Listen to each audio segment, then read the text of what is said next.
Mon fils est devenu délinquant, il ne va plus à l'église. Que faire? Voilà la question d'une de nos internautes. Elle se pose la question de savoir ce qu'elle peut faire puisque son fils ne va plus à l'église et il est devenu délinquant. Ne pas aller à l'église, elle pose deux questions, deux problèmes, nous pensons. Ne pas aller à l'église, c'est un problème. Être délinquant, c'est un autre problème. Donc, on peut ne pas aller à l'église, ne pas être délinquant. Voilà, donc il faudrait déjà dissocier. Ou alors, est-ce que cette église, ne pas aller à l'église pour la maman est une forme de délinquance? Donc, mais je pense bien que c'est deux questions différentes. Et première chose, je vous répondrai à la deuxième question. Ne va plus à l'église. Que faire? À un certain âge, les enfants, pour s'affirmer, très souvent, et pour montrer qu'ils sont grands, ont des attitudes de désobéissance vis-à-vis des canons initiaux qui étaient des règlements dans la cellule familiale. Et parfois on peut comprendre cela comme cela. Donc, et moi je pense que devant des enfants pareils qui se braquent contre l'Église, il ne faudrait vraiment pas utiliser la violence ou une certaine crispation vis-à-vis de l'enfant. Il faudrait juste témoigner de l'amour et comprendre toujours quels sont les mobiles qui ont poussé cet enfant à s'éloigner de l'église. Quant à la délinquance, c'est un autre élément parce que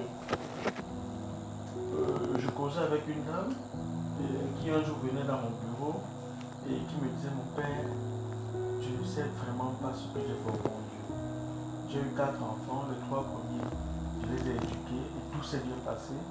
Quant au 4e, je ne sais pas ce qui se passe, mais il a récapitulé en lui toute la délinquance qu'un enfant pourrait avoir à l'extérieur. Je ne sais pas. Je ne sais pas si c'est une punition que le bon Dieu m'envoie comme cela. Et devant ces questionnements, je ne pouvais pas répondre, bien évidemment.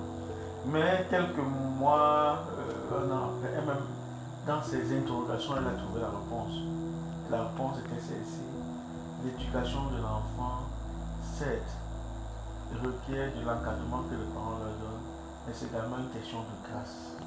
Elle a dit: mon père, j'ai compris, parce que je passais toute ma vie à indexer les parents qui avaient des enfants délinquants en leur disant qu'ils n'ont pas donné une bonne éducation à leurs enfants. Et moi, mes enfants vont tellement bien parce que je me sacrifie, je me donne à fond pour leur éducation. Mais on peut se donner à fond et avoir des résultats totalement négatifs. L'éducation de l'enfant aussi est une question de grâce.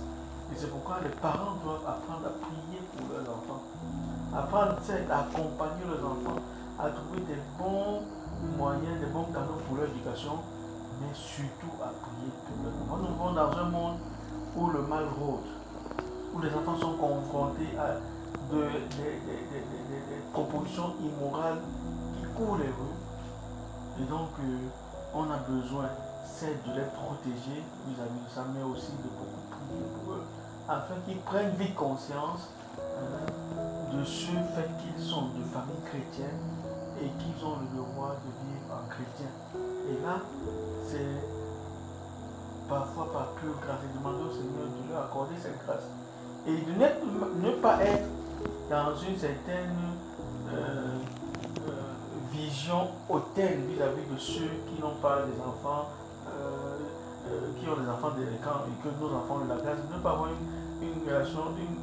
vision de trop grande satisfaction en disant c'est parce que j'ai fait telle ou telle chose.